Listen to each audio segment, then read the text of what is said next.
success.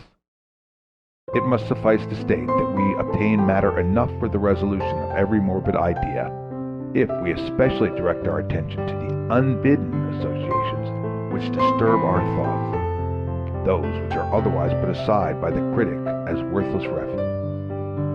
If the procedure is exercised on oneself, the best plan of helping the experiment is to write down at once all one's first indistinct fancies.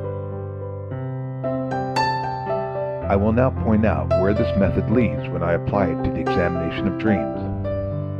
Any dream could be made use of in this way.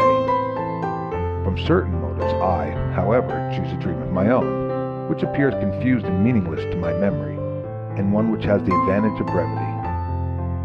Probably my dream of last night satisfies the requirements. Its content, fixed immediately after awakening, runs as follows.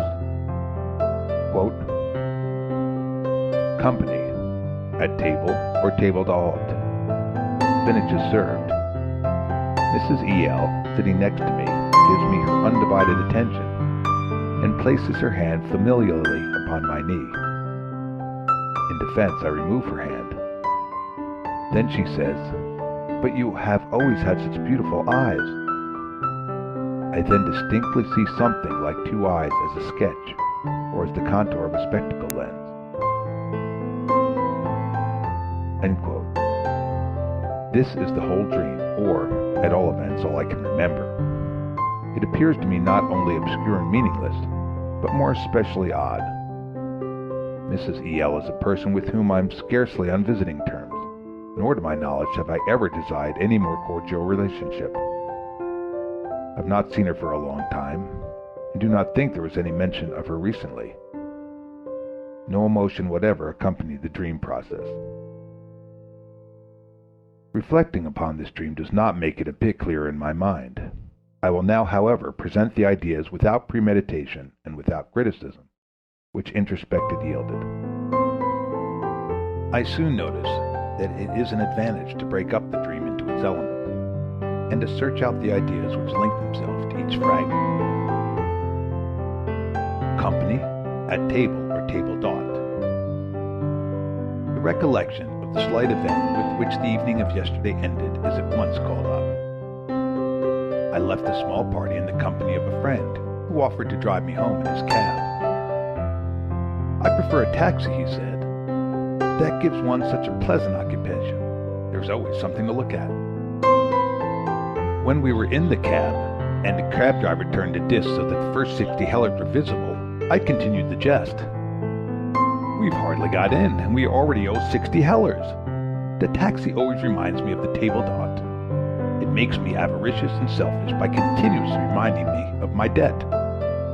It seems to me to mount up too quickly, and I'm always afraid that I shall be at a disadvantage, just as I cannot resist the table d'hôte, the comical fear that I am getting too little, that I must look after myself."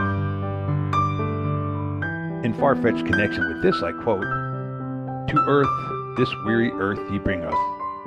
To guilt, ye let us heedless go." Another idea about the table d'hôte. A few weeks ago, I was very cross with my dear wife at the dinner table at a Tyrolese health resort, because she was not sufficiently reserved with some neighbors with whom I wished to have absolutely nothing to do.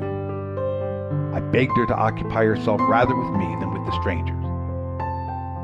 That is just as if I had been at a disadvantage at the table d'hôte. The contrast between the behavior of my wife at the table and that of Mrs. E.L. in the dream now strikes me. Addresses herself entirely to me. I now notice that the dream is the reproduction of a little scene which transpired between my wife and myself when I was secretly courting her. The caressing under cover of the tablecloth was an answer to a wooer's passionate letter. In the dream, however, my wife is replaced by the unfamiliar E.L. Mrs. E.L. is the daughter of a man whom I owed money. I cannot help noticing that here there is revealed an unsuspected connection between the dream content and my thoughts. If the chain of association be followed up which proceeds from one element of the dream, one is soon led back to another one of its elements. The thoughts evoked by the dream stir up associations which were not noticeable in the dream itself, It is not customary, when someone expects others to look after his interests without any advantage to themselves, to ask the innocent question satirically, "Do you think this will be done for the sake of your beautiful eyes?" Hence Mrs. E.L.'s speech in the dream.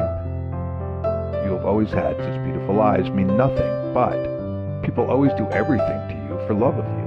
You have had everything for nothing. The contrary is, of course, the truth. I have always paid dearly for whatever kindness others have shown me. Still, the fact that I had a ride for nothing yesterday when my friend drove me home in his cab must have made an impression upon me. In any case, the friends whose guest we were yesterday has often made me his debtor. Recently I had allowed an opportunity of requiting him to go by. He has only one present from me, an antique shawl upon which eyes are painted all around, a so-called ukulele, as a charm against the malokia. Moreover, he is an eye specialist. That same evening I had asked him after a patient, whom I had sent to him for glasses. As I remarked, nearly all parts of the dream have been brought into this new connection. I still might ask why in the dream it was spinach that was served up. Because spinach called up a little scene which recently occurred at our table. A child, whose beautiful eyes are really deserving of praise, refused to eat spinach. As a child I was just the same. For a long time I loathed spinach, until in later life my taste altered, and it became one of my favorite dishes. The mention of this dish brings my own childhood and that of my child near together. "You should be glad that you have some spinach," his mother had said to the little gourmet. "Some children would be very glad to get spinach." Thus I am reminded of the parents' duties towards their children. Goethe's word, "To earth, this weary earth ye bring us, to guilt ye let us heedless go," take on another meaning in this connection. Here I will stop in order that I may recapitulate the results of the analysis of the dream. By following the associations which were linked to the single elements of the dream torn from their context, I have been led to a series of thoughts and reminiscences where I am bound to recognize interesting experiences of my psychical life. The matter yielded by an analysis of the dream stands in intimate relationship with the dream content, but this relationship is so special that I should never have been able to have inferred the new discoveries directly from the dream itself. The dream was passionless, disconnected, and unintelligible. During the time that I am unfolding the thoughts at the back of the dream, I feel intense and well-grounded emotions. The thoughts themselves fit beautifully together into chains logically bound together with certain central ideas which ever repeat themselves.